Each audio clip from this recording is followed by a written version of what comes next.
Bismillahirrahmanirrahim. Assalamualaikum warahmatullahi wabarakatuh. Perkenalkan, nama saya Ahsanul Izzah, semester 5, Prodi Komunikasi dan Penyiaran Islam 2, Fakultas Usuluddin dan Dakwah. Baik, di sini saya akan mempresentasikan mata kuliah Perkembangan Teknologi Komunikasi yang diampu oleh Ibu Noviana Aini, Esos MSI.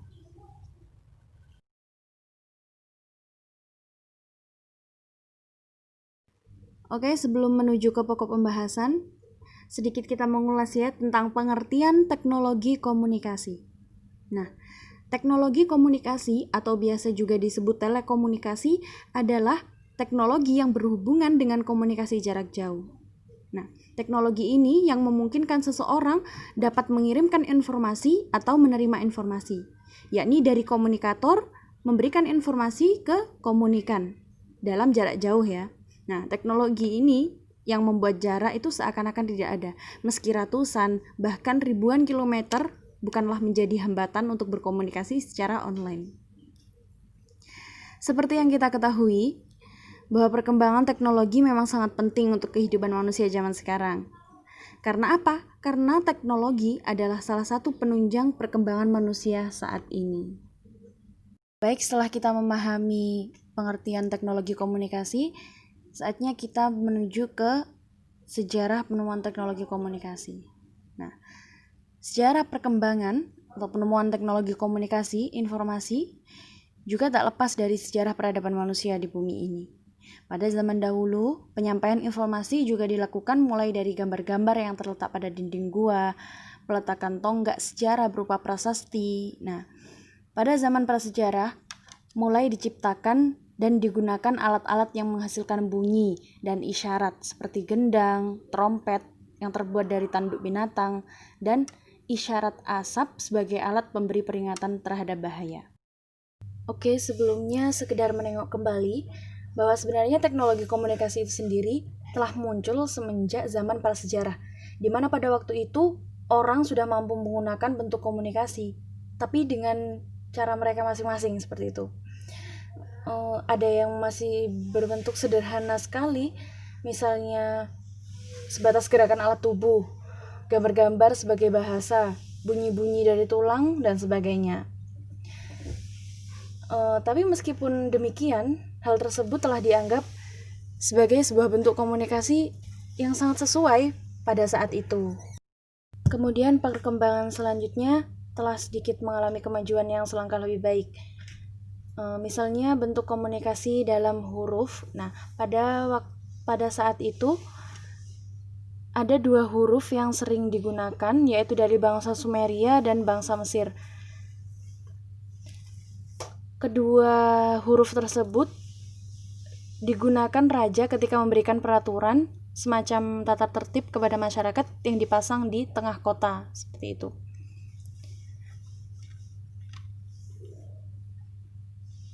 Tapi untuk saat ini, ya yang kita ketahui kemajuan dari teknologi komunikasi dirasakan lebih baik lagi setelah ditemukannya kertas.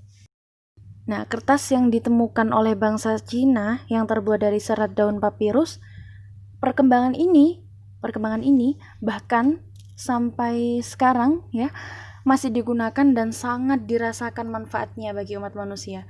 Misalnya kertas yang digunakan dalam mencetak koran atau surat kabar, majalah, buku, dan lain sebagainya. Baik, pada pembahasan kali ini saya mendapat 4 komponen. Yang pertama yaitu transistor, yang kedua printed circuit, yang ketiga integrated circuit, dan komputer. Baik, bisa dilihat dari gambar yang telah saya bagikan, transistor adalah alat semikonduktor yang dipakai sebagai penguat, sebagai sirkuit pemutus dan penyambung arus atau switching, stabilisasi tegangan, dan modulasi sinyal. Kemudian yang kedua yaitu printed circuit. Nah, bisa dilihat dari gambarnya. Mungkin kita sering menemukan tapi tidak begitu mengetahui apa fungsinya. Papan sirkuit cetak adalah sebuah papan yang penuh dengan sirkuit dari logam yang menghubungkan komponen elektronik baik yang berbeda jenis maupun sama satu sama lain tanpa kabel. Papan sirkuit ini sudah diproduksi secara massal dengan cara percetakan untuk keperluan elektronika dan yang ada hubungannya dengan kelistrikan.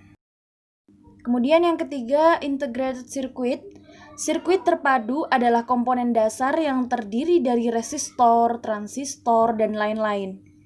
Nah, bisa dilihat kita menemukan ada transistor di dalamnya. Nah, IC atau integrated circuit adalah komponen yang dipakai sebagai otak peralatan elektronika. IC yang paling kompleks terletak dalam komputer yang biasa disebut mikroprosesor. Kemudian yang terakhir yaitu komputer. Komputer adalah alat yang dipakai untuk mengolah data menurut prosedur yang telah dirumuskan.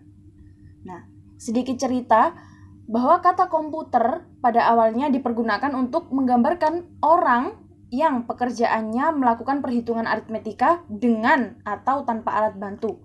Akan tetapi, untuk saat ini, arti kata komputer kemudian dipindahkan kepada mesin itu sendiri. Baik, setelah kita memahami pengertian teknologi komunikasi, sejarah perkembangan teknologi komunikasi, kita juga harus tahu dampak perkembangan teknologi komunikasi. Nah, berbagai temuan dan inovasi pada teknologi komunikasi telah membawa kita semua ke peradaban baru, yaitu era digital yang sangat modern, menjadikan teknologi komunikasi memberikan keuntungan yang tidak pernah kita bayangkan sebelumnya. Seperti yang kita ketahui, setiap sesuatu pasti ada hal baiknya dan ada hal buruknya. Pasti ada dampak positif ataupun dampak negatifnya. Oke, mungkin di sini saya hanya mampu memaparkan sebagian kecil dari berbagai macam dampak, yaitu baik dari dampak positif maupun dampak negatif. Memang seperti yang kita ketahui di masyarakat era digital, bahwa hampir semua orang mempunyai pendapat bahwa perkembangan teknologi komunikasi itu mempunyai banyak dampak positif, mempunyai banyak manfaat. Akan tetapi, alangkah baiknya kita juga mengantisipasi atas dampak negatif. Karena apa? Karena dampak yang ditimbulkan dari semua hal negatif-negatif itu bukan perkara yang sepele, karena dapat merusak generasi bangsa, dapat memecah belah persatuan sedikit demi sedikit. Juga seperti yang terpapar dalam jurnal di kelas kita, esai perkembangan teknologi informasi komunikasi, saya membaca bahwa ekspektasi perkembangan teknologi informasi ke depan akan lebih bersifat terbuka, seperti itu, lebih beragam, mulai dari multidisipliner, juga terkait pada produktivitas kerja saat itu, seperti komputer ada di mana-mana, perkembangan pendidikan dengan modus jarak jauh, kemudian diskusi lembaga dalam sebuah jaringan. Nah, yang saya lihat pada jurnal itu, jurnal dibuat pada tahun 2012. Dan sekarang, sudah 2020, sudah terbukti ya, di hadapan kita perkuliahan dalam jaringan atau yang biasa disebut daring. Kemudian juga saya temukan di jurnal tadi, menurut Paul dari California State University, satu hal yang pasti, interaksi anak dan komputer yang bersifat satu orang menghadap ke satu mesin bisa mengakibatkan anak menjadi tidak cerdas secara sosial.